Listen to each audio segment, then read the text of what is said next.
Hello guys, welcome back. So ഇന്ന് നമ്മൾ explore ചെയ്ത് പോകുന്നത് ബ്ലീച്ച് എന്ന് പറഞ്ഞ ജാപ്പനീസ് ആനിമി TV സീരീസിൻ്റെ സീസൺ 3-ലെ 55-ാമത്തെയും എനിക്ക് തോന്നുന്നു ഇനി ഒരു എപ്പിസോഡും കൂടെ ഉള്ളൂ സീസൺ 3-ക്കകത്ത്. സോ സീസൺ 4 ചെയ്യണോ വേണ്ട എന്ന് നിങ്ങൾ ജസ്റ്റ് ഒന്ന് കമൻറ്റ് ചെയ്ത് പറയുക. നമ്മുടെ ചാനൽ ആദ്യമായിട്ട് കാണുന്ന ഒരാളാണ് നിങ്ങളെങ്കിൽ ജസ്റ്റ് ഒന്ന് സബ്സ്ക്രൈബ് ചെയ്തേക്ക്. അതുപോലെ തന്നെ മാക്സിമം ഈ വീഡിയോ ഒന്ന് ലൈക്കും അതുപോലെ തന്നെ ഷെയറും ചെയ്തേക്ക്. സോ പറഞ്ഞു മുഷിപ്പിക്കുന്നില്ല, നേരെ നമുക്ക് എക്സ്പ്ലനേഷനിലേക്ക് പോകാം. ഇതിനെ കാണിക്കുന്നത് സമ്പത്ത് പോലും യൂസ് ചെയ്യാതെ അവിടെ നിന്നിരുന്ന ലൂട്ടനൻസിനെ എല്ലാത്തിനെയും ഇച്ചിഗോ സിമ്പിളായിട്ട് തന്നെ ഡിഫീറ്റ് ചെയ്യുകയാണ്. പെട്ടെന്ന് തന്നെയായിരുന്നു ക്യാപ്റ്റൻ കുച്ചിക്കി അങ്ങോട്ട് വരുന്നത്. ക്യാപ്റ്റൻ കുച്ചിക്കിയുടെ ആക്രമണം നമ്മുടെ ഇച്ചിഗോ ആണെങ്കിൽ അവന്റെ സമ്പത്ത് യൂസ് ചെയ്ത് വളരെയധികം സ്പീഡിൽ അതങ്ങ് തടുക്കുകയാണ്.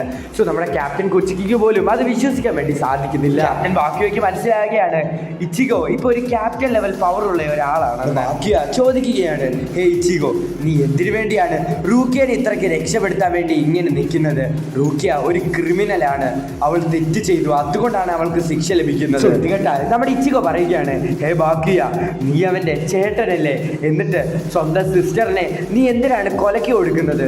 നീ എന്തൊരു ചേട്ടനാണ്, നീ അവളെ രക്ഷിക്കാൻ നോക്കുന്നതിന് പകരം അവളെ കൊല്ലാൻ വേണ്ടി നോക്കുകയാണ്. സോ ഇതേ സമയം തന്നെ നമ്മുടെ ബാക്കിയ തിരിച്ച് മറുപടി ഒന്നും പറയാതെ അവൻ്റെ സ്പിരിച്വൽ എനർജി അവിടെ റിലീസ് ചെയ്യുകയാണ്. നമ്മുടെ ഇച്ചിഗോ അതിനെക്കാട്ടി പവറായിട്ടുള്ള ഒരു സ്പിരിച്വൽ എനർജി അവിടെ റിലീസ് ചെയ്യുന്നു. അവിടെ തന്നെ ബാക്കി അവിടെ നിന്ന് തെറിച്ച് കുറച്ച് പുറകിലോട്ട് പോവുകയാണ്.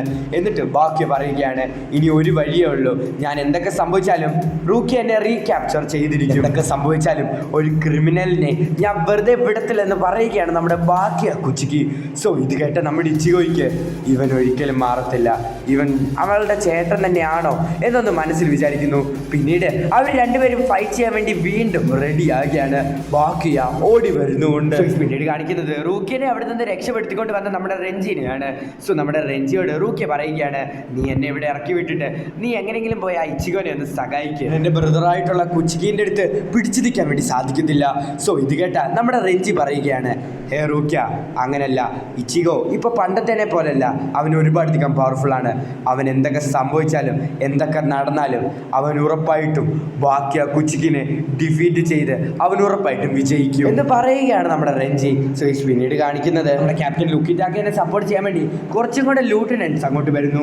അതുമാത്രമല്ല നമ്മുടെ ക്യാപ്റ്റൻ സുയിഫോണും അങ്ങോട്ട് വരുന്നുണ്ട്. ഇനി സംഭവിക്കാൻ വേണ്ടി പോകുന്ന കാര്യങ്ങളൊക്കെ നിങ്ങൾ ശ്രദ്ധിച്ച് കേട്ടോളാം, കുറച്ച് സ്പീഡിലായിരിക്കും സംഭവിക്കാൻ പോകുന്നത്. ക്യാപ്റ്റൻ ഉക്കിതാക്കി മധുവിന്റെ മറ്റേ ക്യാപ്റ്റൻ അതുവഴി പോകാൻ വേണ്ടി ശ്രമിക്കുകയെ, എന്നാൽ ഓൾഡ് മാൻ യാമ അത് തടയുകയാണ്. സമയം തന്നെ ഓൾഡ് മാൻ യാമ വളരെയധികം സീരിയസ് ആയിട്ട് ചോദിക്കുകയാണ്, നിങ്ങൾക്ക് എത്ര ധൈര്യം ഉണ്ടെങ്കിൽ സ്യൂക്കിയോക്കിനെ ഡിസ്ട്രോയ് ചെയ്യും? അതെന്തോരം വലിയ ക്രൈമാണെന്ന് നിങ്ങൾക്ക് അറിയാമല്ലോ, ഞാൻ അത് പറഞ്ഞു തരേണ്ട ആവശ്യമില്ല, അതുകൊണ്ട് തന്നെ ഞാൻ നിങ്ങളെ വെറുതെ വിടത്തില്ലെന്ന് യാമ പറയുന്നു. സോ ഇത് കേട്ടുകൊണ്ട് തന്നെ ഉക്കിതാക്ക അങ്ങേരോടെ ഫൈറ്റ് ചെയ്യാൻ വേണ്ടി റെഡി ആയിട്ട് സീരിയസ് ആയിട്ട് നിൽക്കുന്നു.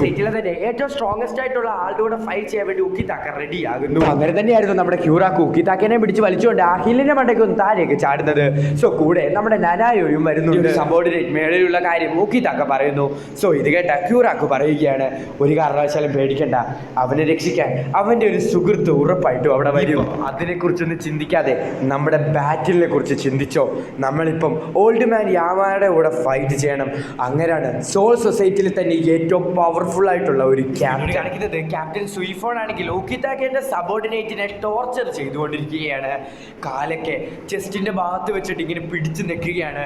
സോ പെയിൻ കാരണം ഉക്കിതാക്കയുടെ സബോർഡിനേറ്റ് അവിടെ കിടന്ന് അലക്കുകയാണ്. സോ അന്നേരം തന്നെയായിരുന്നു നമ്മുടെ യൊറീച്ചി അങ്ങോട്ട് വരുന്നത്. സോ നമ്മുടെ യൊറീച്ചി വന്ന ഉടനെ തന്നെ നമ്മുടെ സൈഫോണെ അടിച്ച് തറയിലിടുകയാണ്. സോ നമ്മുടെ സൈഫോൺ വരെ അത് ഞെട്ടുന്നുണ്ട്. കാണിക്കുന്നത് സ്കോട്ട് ഫോറിന്റെ ക്യാപ്റ്റനും അതുപോലെ തന്നെ ഒരു ലൂട്ടനന്റും ഒരു ജെല്ലി പോലത്തെ ഒരു സാധനത്തിന്റെ മണ്ടയ്ക്ക് നിന്ന് സഞ്ചരിച്ച് എങ്ങോട്ട് പൊക്കോണ്ടിരിക്കുകയാണ്. സോ ലൂട്ടനന്റിനോട് പറയുകയാണ്, നീ ഒരു കാരണവശാലും പേടിക്കണ്ട, നീ ഒരു ലൂട്ടനന്റ് ആണ്, എപ്പോഴും എന്തൊക്കെ സിറ്റുവേഷൻ വന്നാലും നീ അതെല്ലാം നേരിട്ട് മാത്രമേ പറ്റത്തുള്ളൂ. സോ അന്നേരം തന്നെ ആ ജെല്ലി പോലത്തെ സാധനം ഏതോ ഒരു സ്ഥലത്തേക്ക് ലാൻഡ് ആകുകയാണ്. സോ ലാൻഡ് ആകുന്ന സമയത്ത് തന്നെ അവളുടെ സമ്പത്തും എടുത്തിട്ട് ആ ജെല്ലി പോലത്തെ സാധനത്തിനെ അങ്ങ് വലിച്ചെടുക്കുകയാണ്. അതാണ് നമുക്ക് മനസ്സിലാക്കുന്നത് ആ ജെല്ലി പോലത്തെ ക്രീച്ചർ ആണെങ്കിൽ സ്കോട്ട് ഫോറിന്റെ ക്യാപ്റ്റന്റെ സമ്പത്ത് തന്നെയായിരുന്നു. സോ നമ്മുടെ സ്കോട്ട് ഫോറിന്റെ ക്യാപ്റ്റൻ തൻ്റെ ലൂട്ടനന്റിനോട് പറയുകയാണ്, സോൾ സൊസൈറ്റിയിൽ ഇപ്പം ഒരുപാടധികം കാര്യങ്ങൾ നടക്കുന്നുണ്ട്, അതൊന്നും നമുക്ക് മനസ്സിലാക്കാൻ സാധിക്കുന്നില്ല, കാരണം എല്ലാം തല തിരിഞ്ഞാണ് നിൽക്കുന്നത്. കാണിക്കുന്നത് ക്യാപ്റ്റൻ ക്യൂറാക്കുനെയും അതുപോലെ അതുപോലെ തന്നെ ക്യാപ്റ്റൻ ഉക്കിതാക്കിയുമാണ്. സോ അവർ രണ്ടുപേരും അവിടെ നിൽക്കുന്നുണ്ട്. സോ അവരുടെ മുമ്പിലായിട്ട് നമ്മുടെ ഓൾഡ് മാൻ യാമ കമാൻഡർ നിൽപ്പുണ്ട്. കമാൻഡർ യാമ ഫൈറ്റ് ചെയ്യാൻ വേണ്ടി റെഡി ആയിട്ട് നിൽക്കുകയാണ്. തൻ്റെ സ്പിരിച്വൽ എനർജി അവിടെ വെച്ച് റിലീസ് ചെയ്യുകയാണ്. ഇതെല്ലാം കണ്ടുകൊണ്ട് നമ്മുടെ ലൂട്ടൻ്റെ നനായോ അവിടെ നിൽപ്പുണ്ട്. സോ ഇവിടെ എന്താണ് സംഭവിക്കുന്നത്? ഇങ്ങനെ ഒരുപാടധികം പവർഫുൾ ആണെന്നുള്ള കാര്യം നമ്മുടെ നനായോയ്ക്ക് അറിയാം. സോ പെട്ടെന്ന് തന്നെയായിരുന്നു നമ്മുടെ നനായോയുടെ അടുത്തേക്ക് അങ്ങേര് വരുന്നത്. സോ നമ്മുടെ നനായ വരെ ഒന്ന് പേടിച്ചു പോകും. എന്നാൽ പെട്ടെന്ന് വന്നാൽ നമ്മുടെ ക്യൂറാക്കു നനായോ അതിൽ നിന്ന് രക്ഷിച്ചിട്ട് ഒരു സ്ഥലത്ത് കൊണ്ട് കിടത്തുകയാണ്. അവൾക്ക് ഒന്നും പറ്റരുതെന്നും പിന്നെ നമ്മുടെ യമായോട് പറയുന്നുണ്ട് നമ്മൾ തമ്മിലുള്ള ഫൈറ്റിൽ ഇവളെ ഉൾപ്പെടുത്തരുത്, ഇവൾക്കൊന്നും പറ്റരുതെന്ന്. സോ അങ്ങനെ അവർ രണ്ടുപേരും വീണ്ടും ഫൈറ്റ് ചെയ്ത് വേണ്ടി റെഡി ആകുകയാണ്. ഒരു കാര്യം അറിയാവോ, നിങ്ങളായിരുന്നു എൻ്റെ ഫേവറേറ്റ് സ്റ്റുഡൻസ്. നിങ്ങൾ ക്ലാസ്സിലൊക്കെ ഒരുപാട് കുരുത്തക്കേടൊക്കെ കാണിച്ചിട്ടുണ്ടെങ്കിലും എനിക്ക് നിങ്ങൾ തന്നെയായിരുന്നു ഫേവറേറ്റ് സ്റ്റുഡൻറ്റ്. ട്രെയിനിങ് ഒക്കെ ചെയ്യിപ്പിക്കുന്ന സമയത്ത് നിങ്ങളെ രണ്ടുപേരെയും എൻ്റെ മക്കളെ പോലായിരുന്നു ഞാൻ കണ്ടിരുന്നത്. ഞാൻ പറഞ്ഞ വാക്കുകളും എല്ലാം ലംഘിച്ചിട്ട് നിങ്ങൾ രണ്ടുപേരും ഇപ്പോൾ എന്നെ മുമ്പിൽ നിൽപ്പുണ്ട്. സോ ഇത് കേട്ട ക്യാപ്റ്റൻ കൂറാക്കു പറയുകയാണ്, മാസ്റ്റർ ഞങ്ങൾ തെറ്റ് ചെയ്യാത്ത ഒരാളെ ശിക്ഷയിൽ നിന്ന് രക്ഷിച്ചതാണോ വലിയ തെറ്റ് എന്ന് ക്യാപ്റ്റൻ കൂറാക്കു ചോദിക്കുന്നു. സോ ഇത് കേട്ട നമ്മുടെ യാമ തൻ്റെ സ്റ്റിക്ക് എടുത്തിട്ട് അതിലെ സീൽ അങ്ങ് മാറ്റുകയാണ്. സോ സീൽ മാറ്റുന്ന സമയത്ത് അതൊരു വാക്കിംഗ് സ്റ്റിക്കൊന്നും അല്ലായിരുന്നു, അതൊരു സംഭവമായിരുന്നു. അതിൽ തന്നെ യാമയാണെങ്കിൽ തൻ്റെ സ്പിരിച്വൽ എനർജി അവിടെ വെച്ച് റിലീസ് ആകുകയാണ്.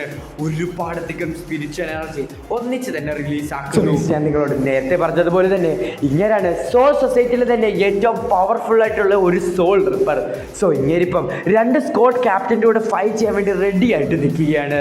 സോ ഇത് കണ്ടതുകൊണ്ട് തന്നെ ക്യാപ്റ്റൻ ഉക്കിതാക്കിയും അതുപോലെ തന്നെ ക്യൂറാക്കും ഫൈറ്റിന് വേണ്ടി റെഡിയാകുന്നു. സോ അവിടെ വെച്ചാണ് ബ്ലീച്ച് എന്ന് പറഞ്ഞ ജാപ്പനീസ് ആനിമി TV സീരീസിൻ്റെ സീസൺ 3 55ാമത്തെ എപ്പിസോഡ് അവസാനിക്കുന്നത്. സോ ഗൈസ് ഇനി സീസൺ 3 ഒരു എപ്പിസോഡ് കൂടെ ഉള്ളൂ. സോ അത് കഴിഞ്ഞിട്ട് സീസൺ 4 ചെയ്യണോ വേണ്ട എന്ന് നിങ്ങൾ ജസ്റ്റ് ഒന്ന് കമൻറ്റ് ചെയ്ത് പറയുക. സീസൺ 4 21 എപ്പിസോഡ്സ് ഉണ്ട്. സോ അടുത്ത ദിവസം അടുത്തൊരു വീഡിയോ ആയിട്ട് വരുന്നവരേക്കും ടാറ്റ ബൈ.